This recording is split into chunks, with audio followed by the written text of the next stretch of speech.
Good morning everyone, it's Monday and welcome to your favorite podcast, The Turning Point.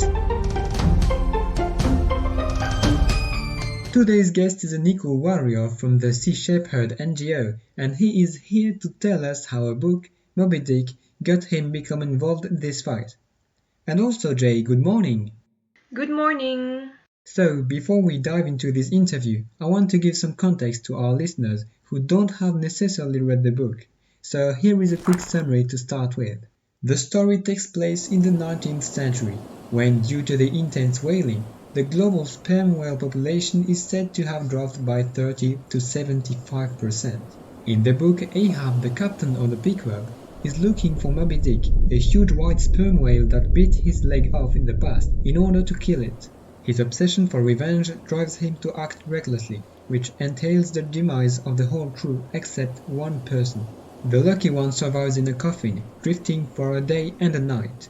But what's truly startling is that Moby Dick was actually inspired by a true story that ended pretty gruesomely. However horrible the story may sound, the reality was actually much worse. How exactly? Well, after the encounter with the sperm whale, 20 survivors drifted on whale boats for a few months and they started to eat each other to survive. Oh, are we talking about cannibalism today? No, we're talking about whales. Close enough? Anyway, Jay, you went on the Ocean Warrior, the boat of Sea Shepherd, for a week. What was it like? It was both very interesting and impressive. The crew members were all very dedicated and motivated in their actions. For them, every single whale saved is a victory. They are like pirates protecting their treasure, except that the treasure is under the surface. It's the wildlife itself. Yes, because whales, on top of being in danger after decades of overfishing, are keystone species in the ecosystem, aren't they? That's right. And not only are they essential to the equilibrium of the ecosystem, but they also help fertilize seawater, which helps the plankton. And their corpses create entire ecosystems in the deep sea.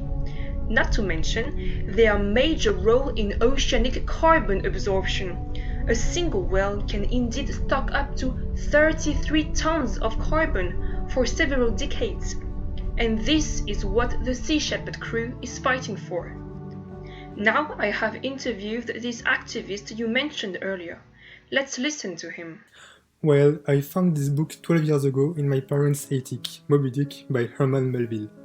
And not only did I love the novel, but I also understood through the story that nature was taking revenge on the countless slaughters perpetrated by whalers. I was offended, of course, but right after reading it, I had to distinguish between the true and the false. So I investigated the true story on the internet, and I discovered how dreadful the reality was. At that moment, I realized that even today, whales are still in danger and that I had to take action. Great! Can you talk about your activities as a crewmate aboard Sea Shepherd's boat? However surprising you may find it, we actually use creative tactics in order to fight illegal whaling. And today, our campaigns down in Antarctica have saved over 5,000 whales. How creative exactly? It may sound dramatic, but we use water cannon battles, sting bombs attacks, and stun grenades. On top of that, we may also have attempted to sink their ships. As long as Japan continues to slaughter whales in whale sanctuaries, we will fight back. As things stand, the whale population cannot recover. This is not a war we are willing to lose, not when such an emblematic species is at stake.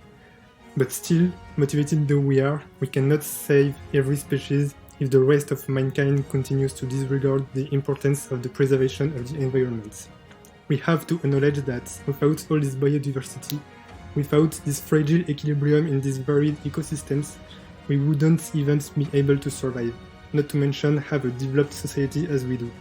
So the protection of nature must be a matter of prime importance. Thank you so much for this testimony. That's all for today. We will be back next Monday with the story of a musician who decided to start playing the piano after seeing a musical at Lycée Blaise Pascal.